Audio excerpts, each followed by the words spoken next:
Sydney Airport reopens with the Trans-Tasman bubble. It's going to be quarantine-free travel, having been closed for 388 days and a fall of 97.5% international passenger traffic. It'll still be Q4 before international borders will swing open. I worked a short stint airside at Sydney Airport back in 2019. It seems a long time ago now, but they can give us a glimpse into what lies ahead. Let's dive in there now.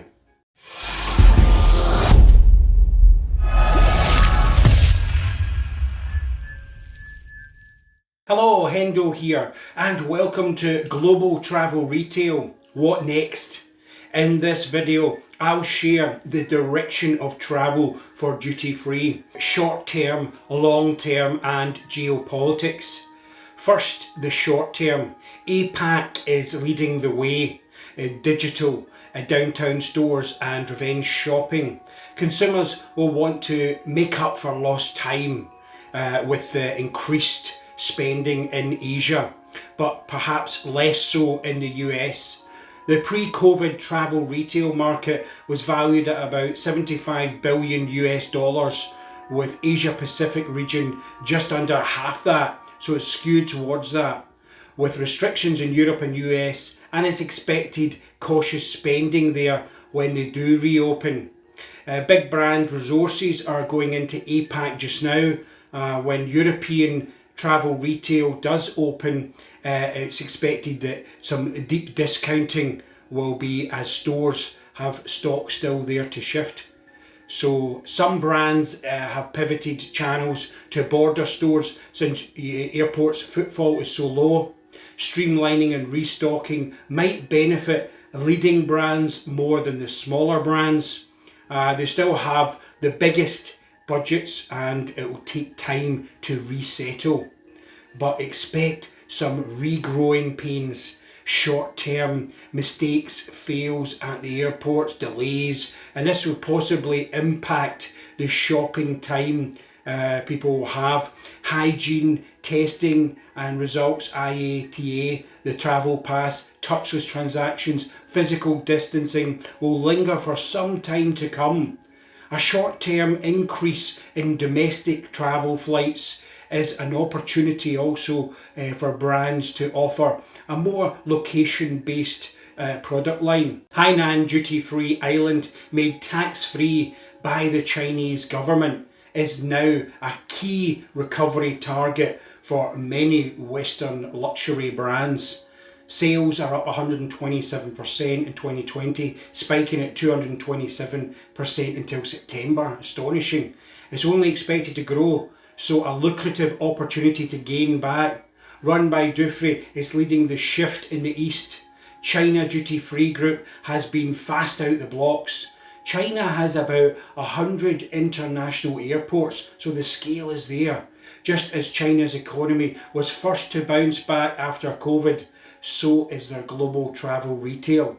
Now, duty free is moving downtown. Domestic stores are well underway with the presence in crossover. So DFS investing in their T Galleria downtown stores.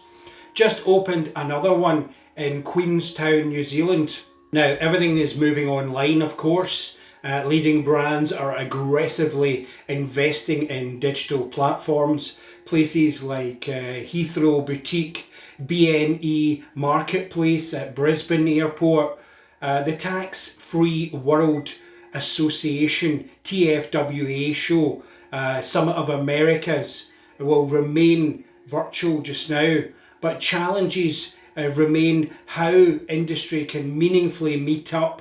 Serendipity networking at virtual events long term still needs a lot of work to provide value.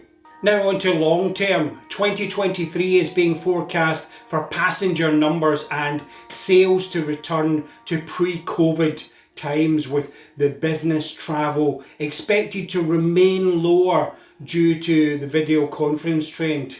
Long-term digital investment will provide more seamless shopper experience and more advanced immersive tech like VR, digital luxury loyalty, current digital integration plans, joined up shopper convenience, allowing customers to choose the point of pickup, whether it's in the store, kiosk, departure, destination, or your home address.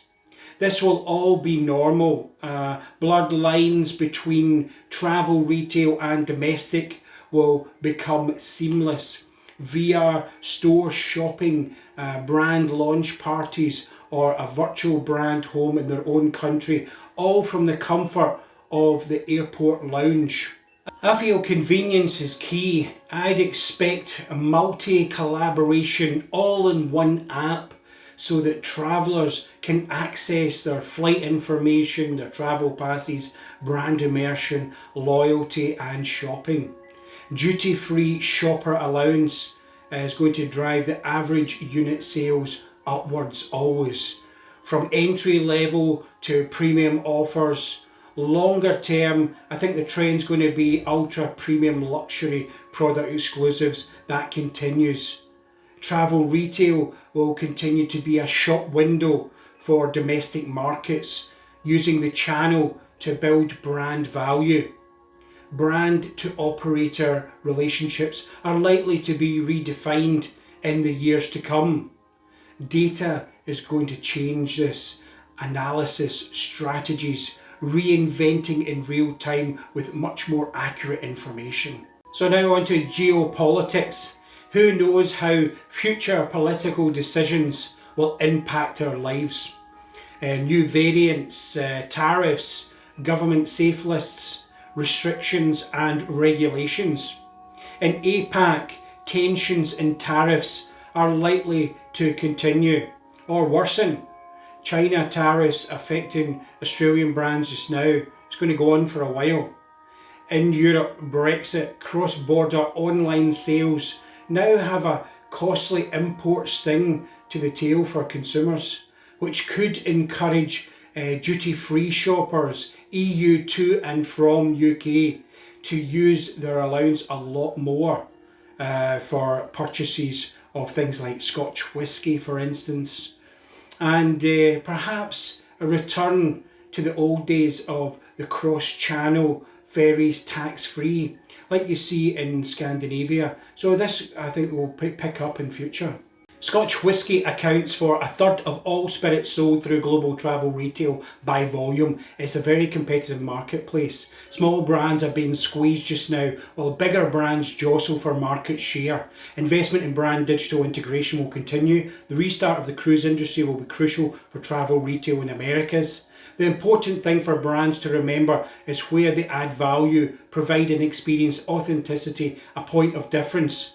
But don't lose sight of that human touch. Automation simulates but doesn't always stimulate.